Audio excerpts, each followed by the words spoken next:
نحمدہ ونصلی علی رسول الکریم اما بعد اعوذ باللہ من الشیطان الرجیم بسم اللہ الرحمن الرحیم فی بیوت اذن اللہ ان ترفع ویذکر فیہا اسمہ یسبح لہ فیہا بالغدو والآصال رجال لا تلہیہم تجارت ولا بیع عن ذکر اللہ وإقام الصلاة وإیتاء الزکوۃ یخافون یوما تتقلب فیہ القلوب والابصار لیجزیہم اللہ احسن ما عملوا ویزیدہم من فضلہ واللہ یرزق من یشاء بغیر حساب۔ ابھی آپ نے سورہ نور کی آیت 36 سے 38 کی تلاوت سماعت فرمائی۔ ان آیتوں کا ترجمہ اور تفسیر اس طرح ہے: فی بیوت اذن اللہ ان ترفع ویذکر فیہا اسمہ یسبح لہ فیہا بالغدو والآصال۔ آیت 36: رجال لا تلہیہم تجارت ولا بیع عن ذکر اللہ وإقام الصلاة وإیتاء الزکوۃ یخافون یوما تتقلب فیہ القلوب والابصار۔ آیت 37: لیجزیہم اللہ احسن ما عملوا ویزیدہم من فضلہ واللہ یرزق من یشاء بغیر حساب۔ آیت 38: ترجمہ: ان گھروں میں جن کی عزت کرنے کا اللہ نے حکم دیا ہے اور یہ بھی کہ ان میں اس کا نام لیا جائے، جہاں صبح و شام اللہ کی پاکی ایسے لوگ بیان کرتے ہیں جن کا کاروبار اور خرید و فروخت اللہ کے ذکر سے، نماز کو پابندی کے ساتھ پڑھنے سے اور زکوٰۃ ادا کرنے سے غافل نہیں کرتے۔ وہ تو ایسے دن سے رہتے ہیں جس میں بہت سے دل اور بہت سی آنکھیں الٹ جائیں گی، تاکہ اللہ انہیں ان کے عملوں کا بہت ہی اچھا بدلہ دے اور اپنے فضل و کرم سے مزید بھی دے۔ اللہ جسے چاہتا ہے بے حساب روزی عطا فرماتا ہے۔ یہ تھا ترجمہ سورہ نور کی آیت 36 سے 38 کا تفسیر۔ آیت 36: مسجد مسلمان کی سب سے پیاری جگہ ہے۔ اوپر کی آیت میں مومن کے دل کی اور اس میں جو ہدایت و علم ہے اس کی اس چراغ سے مثال دی گئی تھی جو ایک صاف شفاف چمنی میں رکھا ہوا ہے اور پاکیزہ اور نفیس روغن زیتون سے جل رہا ہے۔ اس آیت میں اس کی جگہ بتائی گئی کہ اس کے مقامات مسجدیں ہیں جو روئے زمین پر اللہ کو سب سے زیادہ پیاری ہیں۔ یہ وہ گھر ہیں جن میں اللہ کی عبادت کی جاتی ہے اور اس کی توحید کا مظاہرہ کیا جاتا ہے۔ ان کی نگرانی کا، انہیں خوش و خاشاک، ہنسے پاک و صاف رکھنے کا اور ان میں بیہودہ اقوال و افعال سے بچنے کا حکم ہے۔ حق تعالیٰ نے مسجدوں میں بیہودگی سے منع فرمایا ہے اور انہیں بنانے کا، آباد کرنے کا، ان کا ادب و احترام بجا لانے کا اور پاک رکھنے کا حکم فرمایا ہے۔ مسجدوں کے بنانے کے بارے میں، ان کے ادب و احترام میں، انہیں پاک و صاف رکھنے میں اور ان میں خوشبو سلگانے میں بہت سی حدیثیں آئی ہیں۔ رحمت عالم صلی اللہ علیہ وسلم نے فرمایا: جس نے اللہ کی رضا کے لیے مسجد بنائی، اللہ اس کے لیے اس کے مثل جنت میں گھر بنائے گا۔ جس نے مسجد بنائی جس میں اللہ کا ذکر کیا جائے، اللہ اس کے لیے جنت میں گھر بنائے گا۔ ہم کو رسول اللہ صلی اللہ علیہ وسلم نے محلوں میں مسجدیں بنانے کا، انہیں پاک و صاف رکھنے کا اور ان میں خوشبو سلگانے کا حکم فرمایا۔ سنن برج نسائی کے لوگوں کی عبادت کے لیے ایک سائبان بناؤ، اور خبردار اسے سرخ یا زرد کرنا، ورنہ ان کے فتنے میں پڑ جانے کا اندیشہ ہے۔ صائب بن یزید کندی کہتے ہیں، میں مسجد میں کھڑا تھا کہ ایک شخص نے کنکر ماری، مڑ کر دیکھا تو عمر رضی اللہ تعالیٰ عنہ تھے۔ فرمایا ان دونوں کو بلا کر لے آؤ۔ میں نے ان دونوں کو آپ کے سامنے لا کر حاضر کر دیا۔ فرمایا تم کون ہو یا کس شہر کے ہو؟ بولے طائف کے۔ فرمایا اگر تم اس شہر کے ہوتے تو میں تم کو سزا دیتا، تم مسجد نبوی میں آوازیں بلند کر رہے ہو۔ عمر رضی اللہ تعالیٰ عنہ نے ایک شخص کی مسجد میں آواز سنی۔ فرمایا تم کو خبر بھی ہے کہ تم کس مقام پر ہو؟ مسجدوں کے دروازوں پر وضو اور پاکی کی جگہیں بنانے کا اس لیے حکم ہے کہ لوگوں کو تکلیف نہ ہو۔ رحمت عالم صلی اللہ علیہ وسلم کی مسجد کے قریب کنویں تھے جن سے پانی لے کر لوگ پیتے بھی تھے، نہاتے بھی تھے اور وضو بھی کرتے تھے۔ جمعے کے روز خصوصیت سے مسجدوں میں خوشبو سلگائے کا اس لیے حکم ہے کہ اس روز کثرت سے لوگ جمع ہوتے ہیں۔ عمر رضی اللہ تعالیٰ جمعے کے روز مسجد نبوی میں خوشبو سلگایا کرتے تھے۔ نماز باجماعت کا ثواب۔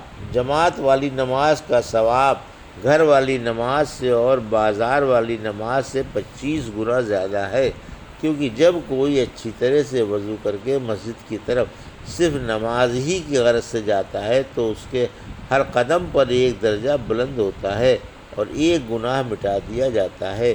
پھر جب نماز پڑھتا ہے تو جب تک مسجد میں اپنی نماز کی جگہ پر رہتا ہے، فرشتے برابر اس کے لیے دعائے مغفرت کرتے رہتے ہیں، اور وہ نماز ہی میں رہتا ہے جب تک کہ نماز کے انتظار میں رہتا ہے۔ آپ اندھیرے میں مسجدوں میں جانے والوں کو قیامت کے دن مکمل نور کی بشارت سنا دیں۔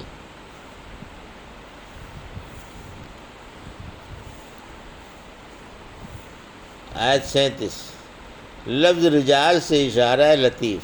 اس آیت میں رجال کا لفظ استعمال کر کے اس بات کی طرف اشارہ کیا گیا کہ ان کی ہمتیں بلند، حوصلے اونچے اور نیتیں اعلیٰ درجے کی ہیں، کہ یہ اللہ کی مسجدیں آباد کرنے والے ہیں جو روئے زمین پر اللہ کے گھر ہیں اور اس کی عبادت و شکر کے اور توحید و تسبیح کے مقامات مقدسہ ہیں۔ عورتوں کی نماز گھروں میں افضل ہے۔ عورتوں کی نماز گھروں ہی میں افضل ہے، کیونکہ رحمت عالم صلی اللہ علیہ وسلم نے فرمایا کہ عورت کی دالان کی نماز سائبان کی نماز سے افضل ہے، اور کوٹری کی نماز دالان کی نماز سے افضل ہے۔ عورتوں کی بہترین مسجدیں ان کے گھروں کے اندرونی حصے ہیں۔ ام حمید ابو حمید سعدی کی اہلیہ نے رحمت عالم صلی اللہ علیہ وسلم سے کہا کہ میں آپ کے ساتھ نماز پڑھنا چاہتی ہوں، پسند کرتی ہوں۔ فرمایا مجھے معلوم ہے کہ تم میرے پیچھے نماز پڑھنا چاہتی ہو، لیکن تمہاری نماز تمہارے کوٹھے میں تمہارے دالان سے بہتر ہے، اور دالان میں گھر کے صحن سے بہتر ہے، اور گھر کے صحن میں محلے کی مسجد سے بہتر ہے، اور محلے کی مسجد میں میری مسجد سے بہتر ہے۔ چنانچہ ان کے اشارے سے ان کے لیے کوٹھے میں نماز کے لیے ایک جگہ مقرر کر دی گئی۔ آپ مرتے دم تک اسی جگہ نماز پڑھتی رہیں۔ عورت کو مردوں کی جماعت میں بھی نماز پڑھنا جائز ہے، بشرط یہ کہ کسی کو ایذا نہ پہنچائے، نہ اپنی آرائش کسی پر ظاہر ہونے دے، نہ بن سنور کر مسجد میں جائے اور نہ خوشبو لگا کر۔ چنانچہ رحمت عالم صلی اللہ علیہ وسلم نے فرمایا کہ اللہ کی لونڈیوں کو مسجدوں میں آنے سے نہ روکو۔ ابو داؤد میں ہے کہ ان کے گھر ان کے لیے بہترین ہیں۔ ایک روایت میں ہے کہ وہ خوشبو لگائے بغیر گھر سے باہر نکلے۔ فرمایا اگر کوئی عورت مسجد میں آنا چاہے تو خوشبو نہ لگائے۔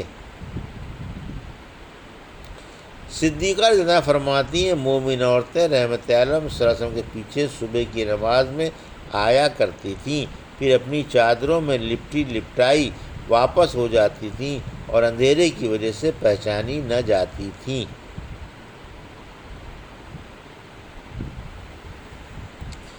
ذکر اللہ سے مراد فرضی نماز ہے، یعنی جماعت سے نماز پڑھنے کی کوشش کرتے ہیں، انہیں کاروبار نماز میں خشوع و خضوع سے نہیں روکتا، اللہ کے حکم کے مطابق نماز قائم رکھتے ہیں اور اوقات و شروط کی حفاظت کرتے ہیں۔ پھر فرمایا انہیں اس دن کا دھڑکا لگا رہتا ہے جس میں دل اور آنکھیں الٹ جائیں گی، یعنی قیامت کے دن کا جو انتہائی گھبرا دینے والا اور انتہائی خطرناک دن ہوگا، جس دن آنکھیں چڑھ جائیں گی، دل بانسوں اچھلتے ہوں گے اور کلیجے دہل جائیں گے۔ سورہ غافر کی آیت 18 میں فرمایا آپ انہیں اس دن سے ڈرائیں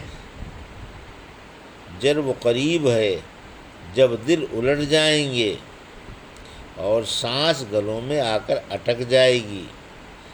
سورہ ابراہیم کی آیت 42 میں فرمایا اللہ انہیں اس دن کی مہلت دے رہا ہے جس دن آنکھیں پتھرا کر رہ جائیں گی۔ سورہ دہر کی آیت 8 سے 12 میں فرمایا کھانے کی محبت کے باوجود محتاجوں کو، یتیموں کو اور قیدیوں کو کھانا کھلاتے ہیں اور کہتے ہیں کہ ہم تمہیں محض اللہ کی رضا کے لیے کھلاتے ہیں، ہم تم سے اس کا بدلہ یا شکریہ نہیں چاہتے، ہم اپنے رب کی طرف سے ایک سخت اور تلخ دن کا اندیشہ رکھتے ہیں، لہٰذا اللہ انہیں اس دن کی برائی سے محفوظ رکھے گا اور انہیں تازگی اور مسرت عطا فرمائے گا اور انہیں ان کے صبر کی جزا میں جنت اور ریشم کا لباس دے گا۔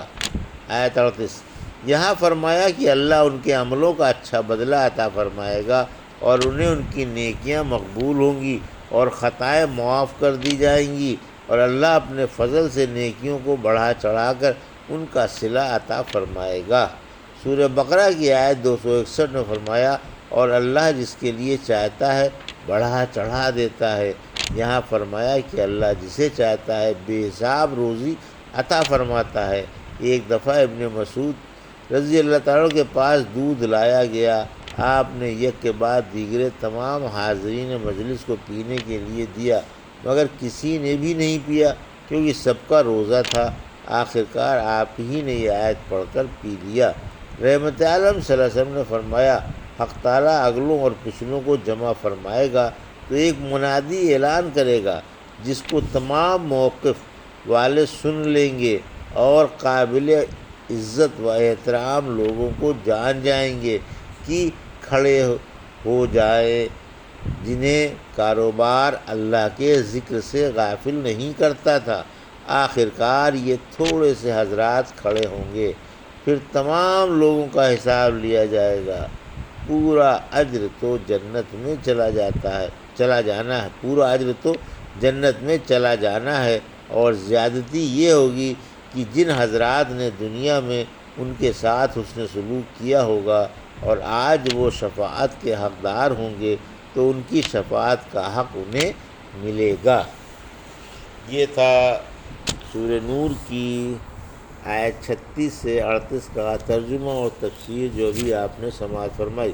بارک اللہ لی و لکم فی القرآن الحکیم و نفعنی وایاکم بآیات الذکر الحکیم۔